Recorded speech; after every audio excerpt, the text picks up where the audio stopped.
മുസ്ലിം ലീഗിലും കേരള കോൺഗ്രസ് മാണി വിഭാഗത്തിലുമൊക്കെ ഇപ്പോൾ വലിയ ചർച്ചാ വിഷയമായിരിക്കുന്ന ഒന്ന് രാജ്യസഭാ സീറ്റ് തന്നെയാണ്. മൂന്നാം സീറ്റ് ആവശ്യപ്പെട്ട മുസ്ലിം ലീഗിന് കോൺഗ്രസ് നൽകിയ ഒരു ഉറപ്പ് മൂന്നാം സീറ്റ് നൽകാൻ കഴിയില്ല, പകരം രാജ്യസഭാ സീറ്റിൽ പരിഗണിക്കാമെന്നുള്ളതായിരുന്നു. അങ്ങനെ ആദ്യഘട്ടത്തിൽ തന്നെ ഒത്തുതീർപ്പോടുകൂടി തന്നെയായിരുന്നു ലോക്സഭാ സീറ്റിലേക്ക് മുസ്ലിം ലീഗും കോൺഗ്രസും ഒറ്റക്കെട്ടായി മത്സരിച്ചതും.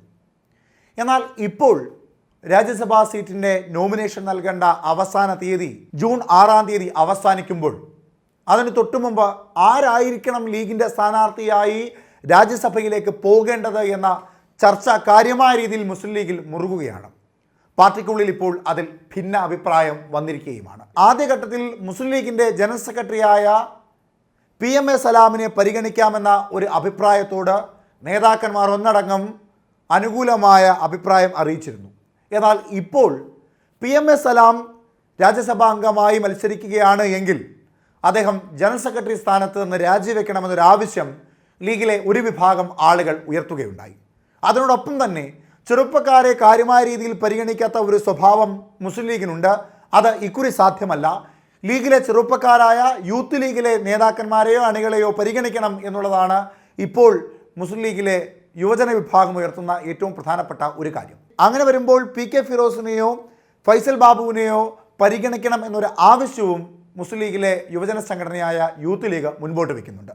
എന്നാൽ KM ഷാജി എന്ന ലീഗിൻ്റെ ഏറ്റവും പ്രധാനപ്പെട്ട നേതാവ് പറയുന്നത് പരിണിതപ്രജ്ഞരായവരെ മാത്രം രാജ്യസഭാ സീറ്റിലേക്ക് മത്സരിപ്പിച്ചാൽ മതി എന്നുള്ളതാണ്.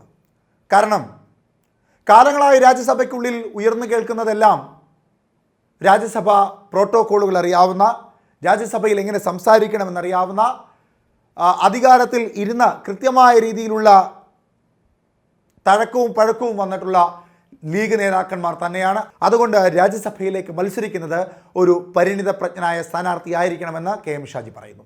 അതായത് അദ്ദേഹം പറയാതെ പറയുകയാണ് അവിടേക്ക് മത്സരിക്കേണ്ടത് PMA സലാമാണ് എന്ന്. അതായത് യൂത്തിൻ്റെ നേതാക്കന്മാരെ അവിടെ മത്സരിപ്പിക്കേണ്ട ആവശ്യമില്ല എന്ന് അദ്ദേഹം വ്യക്തമാക്കുന്നു. എന്തുകൊണ്ടായിരിക്കാം KM ഷാജി അത്തരത്തിലൊരു നിലപാടിലേക്ക് എത്തിയത്? ചെറുപ്പക്കാരെ പരിഗണിക്കേണ്ട എന്ന് അദ്ദേഹം പറയുന്നതിന് കാരണമായി ലീഗിലെ തന്നെ ചില ആളുകൾ പറയുകയും ഒപ്പം ഒരു സ്വകാര്യ ചാനൽ അദ്ദേഹം നൽകിയ ഇൻ്റർവ്യൂവിലും വ്യക്തമാക്കിയ ഒരു കാര്യമാണ്, ജനറൽ സെക്രട്ടറി സ്ഥാനത്തേക്ക്, അതായത് യൂത്ത് ലീഗിൻ്റെ ജനറൽ സെക്രട്ടറി സ്ഥാനത്തേക്ക് PMA സലാമിന് പകരം അദ്ദേഹം രാജ്യസഭാ സീറ്റിലേക്ക് മത്സരിക്കുമ്പോൾ തന്നെ പരിഗണിക്കണം എന്നൊരു ആഗ്രഹം കൂടി അദ്ദേഹത്തിനുണ്ട് എന്ന് അദ്ദേഹം വ്യക്തമാക്കിയിരുന്നു.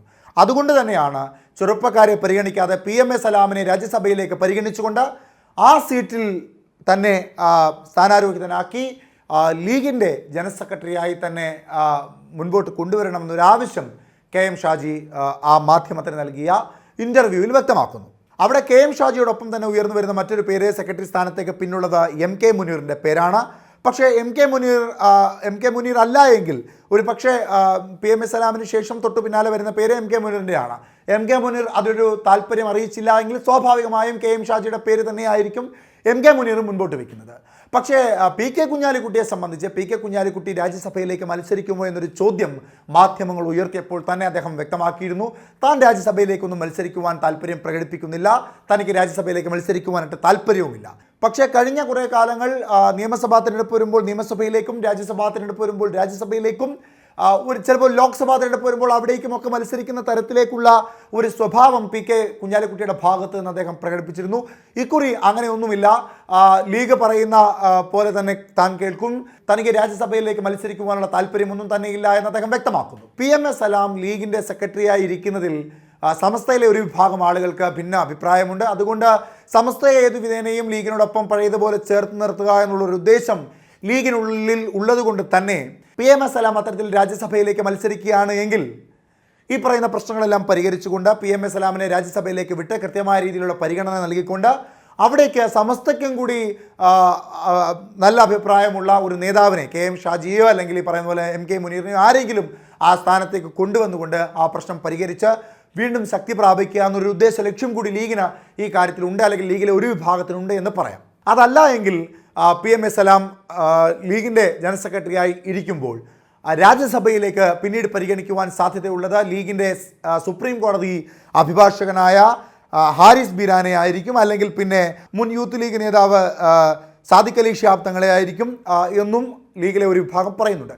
ഇനി ചെറുപ്പക്കാരെ പരിഗണിക്കാത്തത് എന്തുകൊണ്ട് എന്ന ചോദ്യം യൂത്ത് ലീഗിൻ്റെ ഭാഗത്തുനിന്ന് ഉയരുമ്പോൾ KM ഷാജിയെ പോലെയുള്ളവർ അവിടെ പരിണിത പ്രജ്ഞരായവർ മാത്രം രാജ്യസഭയിലേക്ക് പരിഗണിക്കപ്പെടുകയുള്ളൂ എന്ന തരത്തിലേക്ക് സംസാരിക്കുമ്പോൾ അവിടെ ചൂണ്ടിക്കാണിക്കുന്ന അല്ലെങ്കിൽ ഉദാഹരണമായി ഉയർത്തിക്കാണിക്കുന്ന ഒന്ന് അബ്ദുൾ സമദ് സമദാനിയുടെ രാജ്യസഭാ പ്രവേശനമാണ്.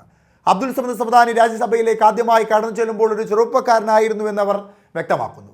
സ്വാഭാവികമായും അബ്ദുൾ സമദ് സമദാനി ചെറുപ്പക്കാരനായിരുന്നപ്പോൾ ലഭിച്ച അതേ പരിഗണന ഇപ്പോൾ യൂത്ത് ലീഗിന്റെ നേതാക്കന്മാരായിരിക്കുന്ന PK ഫിറോസിനോ അല്ലെങ്കിൽ ഫൈസൽ ബാബുവിനോ ലഭിക്കണമെന്നും ലീഗിലെ യൂത്ത് നേതാക്കന്മാർ പറയുന്നു. ഒപ്പം KM ഷാജി പറഞ്ഞ മറ്റൊരു പ്രധാനപ്പെട്ട കാര്യം, രാജ്യസഭയിലേക്ക് പരിഗണിക്കുവാൻ PK ഫിറോസിനും ഫൈസൽ ബാബുവിനേക്കാളും ഒക്കെ അനുയോജ്യരായ മറ്റു പല ആളുകളുമുണ്ട്. തദ്ദേശ സ്വയംഭരണ തെരഞ്ഞെടുപ്പിൽ പോലും മത്സരിച്ചിട്ടില്ലാത്ത ഫൈസൽ ബാബുവിനെ അല്ലെങ്കിൽ PK ഫിറോസിനെ ഒക്കെ എന്തുകൊണ്ടും യോഗ്യർ PMA സലാമിനെ പോലുള്ള മുതിർന്ന നേതാക്കന്മാർ തന്നെയാണെന്നും അദ്ദേഹം പറയുന്നുണ്ട്. ഇതിൽ ലീഗിൽ ഇപ്പോൾ രാജ്യസഭാ സീറ്റുമായി ബന്ധപ്പെട്ടുകൊണ്ടുള്ള ഒരു ഭിന്ന അഭിപ്രായം രൂപപ്പെട്ടിട്ടുണ്ട്. PMA സലാമിനെ രാജ്യസഭാ അംഗമാക്കണമെന്ന് ആവശ്യപ്പെടുന്നവരുണ്ട്. PMA സലാമിനെ രാജ്യസഭാ അംഗമാക്കിയാൽ അദ്ദേഹത്തിൻ്റെ നിലവിലുള്ള ജനറൽ സെക്രട്ടറി സ്ഥാനം രാജിവെപ്പിച്ചുകൊണ്ട് അവിടേക്ക് KM ഷാജിയോ അല്ലെങ്കിൽ MK മുനീറിനെയോ പരിഗണിക്കണമെന്ന് പറയുന്നവരുണ്ട്. അതല്ല, യൂത്ത് ലീഗിൻ്റെ നേതാക്കന്മാരായ PK ഫിറോസിനെയോ ഫൈസൽ ബാബുവിനെയോ മത്സരിപ്പിക്കണമെന്ന് ആവശ്യപ്പെടുന്നവരും നിരവധിയാണ്. എന്തായാലും ചർച്ചകൾ അതിൻ്റെ അവസാന ഘട്ടത്തിലേക്ക് എത്തുമ്പോൾ ആരെ പരിഗണിക്കും എന്നുള്ളത് വലിയൊരു ചോദ്യമാണ്. അവസാന തീരുമാനമെടുക്കേണ്ടത് യൂത്തിൻ്റെ സംസ്ഥാന നേതാക്കന്മാർ തന്നെയാണ്. അത്തരത്തിൽ യൂത്തിൻ്റെ സംസ്ഥാന നേതാക്കന്മാർ തീരുമാനമെടുക്കുമ്പോൾ ലോക്സഭാ തിരഞ്ഞെടുപ്പിൽ യൂത്തിലെ നേതാക്കന്മാരെ പരിഗണിക്കാതെ പൊന്നാനിയിലെ മലപ്പുറത്തെയും സ്ഥാനാർത്ഥികളെ പരസ്പരം മാറ്റി മത്സരിപ്പിക്കുക മാത്രമാണ് ചെയ്തത്. അത്തരത്തിൽ ഏതെങ്കിലും ഒരു നടപടി ഈ രാജ്യസഭാ സീറ്റുമായി ബന്ധപ്പെട്ടുണ്ടാകുമോ എന്ന ഭയവും യൂത്ത് ലീഗിൻ്റെ ഉള്ളിലുണ്ട്. അതുമായി ബന്ധപ്പെട്ടുള്ള ഭിന്ന അഭിപ്രായങ്ങളും ഇപ്പോൾ ലീഗിൽ ശക്തമായി തന്നെ ഉടലെടുക്കുന്നുമുണ്ട്.